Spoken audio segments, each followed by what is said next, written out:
आज हम भारत की एक काफी पॉपुलर बचत योजना पर बात करने वाले हैं, सीनियर सिटीजन सेविंग स्कीम, मतलब SCSS। हमारे पास इस पर काफी जानकारी है, तो सोचा कि क्यों ना इसकी गहराइयों में उतरा जाए और समझें कि ये असल में है क्या। ये स्कीम खास तौर पर हमारे वरिष्ठ नागरिकों के लिए डिजाइन की गई है। सुना तो यही है कि रेगुलर इनकम, अच्छा ब्याज और कुछ टैक्स फायदे भी मिलते हैं इसमें। तो चलिए देखते हैं। बिल्कुल। और एक जरूरी बात यह भी है कि ये एक सरकारी योजना है, तो मतलब सेफ्टी वाला एंगल काफी स्ट्रांग है इसमें। शायद इसीलिए ये इतनी पॉपुलर भी है। सुरक्षा और रेगुलर इनकम, ये दो मुख्य बातें हैं। अच्छा, तो सबसे पहले ये बताइए कि कौन लोग इसमें पैसा लगा सकते हैं, मतलब कौन एलिजिबल है? कोई उम्र की सीमा है क्या? हाँ, एलिजिबिलिटी काफी क्लियर है इसकी। देखिए, मेनली तो 60 साल या उससे ज्यादा उम्र के जो भारतीय नागरिक हैं वो खोल सकते हैं, पर एक स्पेशल केस भी है।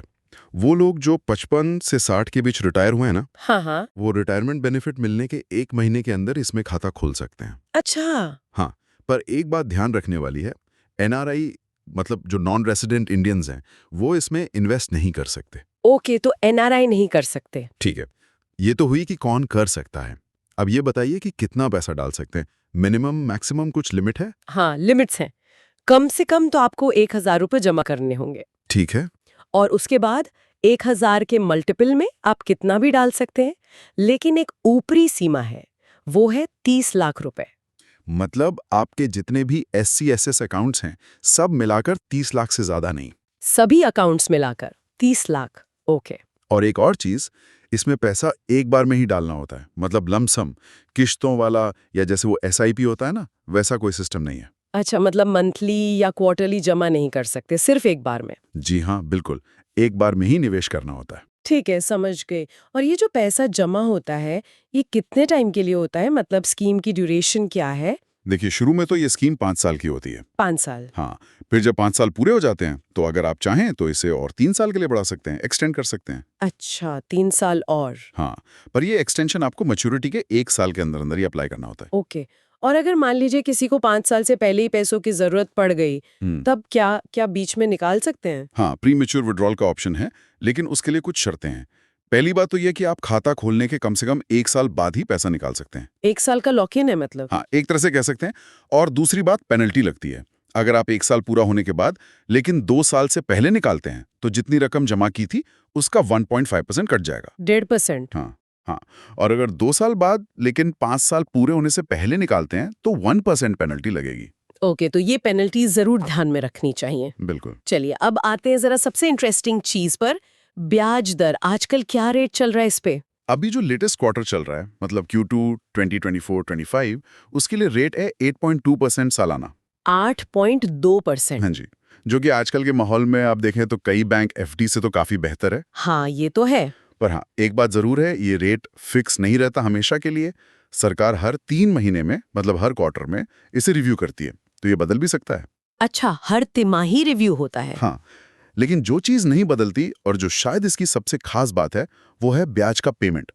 ब्याज हर तिमाही, मतलब हर 3 महीने में, मार्च, जून, सितंबर, दिसंबर के आखिर में सीधा आपके अकाउंट में आ जाता है। ओह, तो मतलब हर 3 महीने में पैसा अकाउंट में आता रहेगा? बिल्कुल, यही इसे रिटायरमेंट के बाद रेगुलर इनकम के लिए इतना अट्रैक्टिव बनाता है।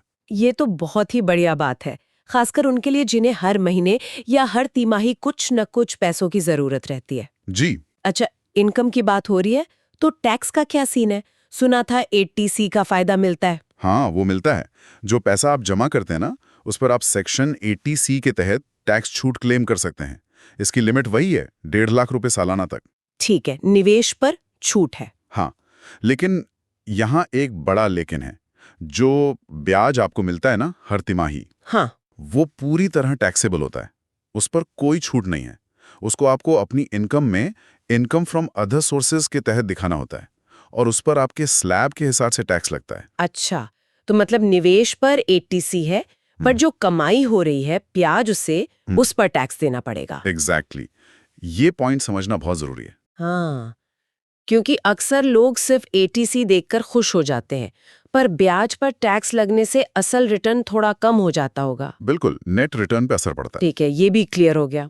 अब अगर किसी को ये खाता खोलना हो, तो कहाँ जा सकते हैं? क्या सिर्फ पोस्ट ऑफिस में होता है? नहीं नहीं, पोस्ट ऑफिस तो एक ऑप्शन है ही और काफी पॉपुलर भी है, लेकिन इसके अलावा आप लगभग सभी बड़े सरकारी बैंकों और कई प्राइवेट बैंकों में भी SCSS अकाउंट खोल सकते हैं। अच्छा, मतलब बैंक्स में भी अवेलेबल है। हाँ हाँ, आसानी से मिल जाता है। ऑथराइज्ड बैंक्स और पोस्ट ऑफिस दोनों जगह सुविधा है। बढ़िया है। तो मतलब एक्सेसिबिलिटी की कोई प्रॉब्लम नहीं है। नहीं, बिल्कुल नहीं। तो अगर हम सारी बातचीत को समेटें तो इस स्कीम के मेन फायदे क्या नजर आते हैं आपको? देखिए, मेरे हिसाब से 4 मुख्य बातें हैं।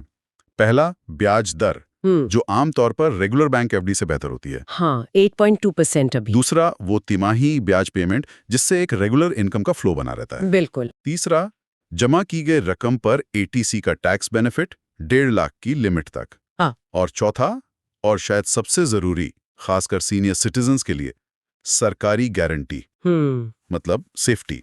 रिस्क बहुत कम है। हाँ, ये 4 पिलर्स है इसके। बेहतर return, regular income, tax benefit निवेश पर और सेफ्टी। हाँ, तो कुल मिलाकर देखें तो SCS वरिष्ठ नागरिकों के लिए एक काफी सॉलिड, सुरक्षित और रेगुलर इनकम देने वाला ऑप्शन लगता है।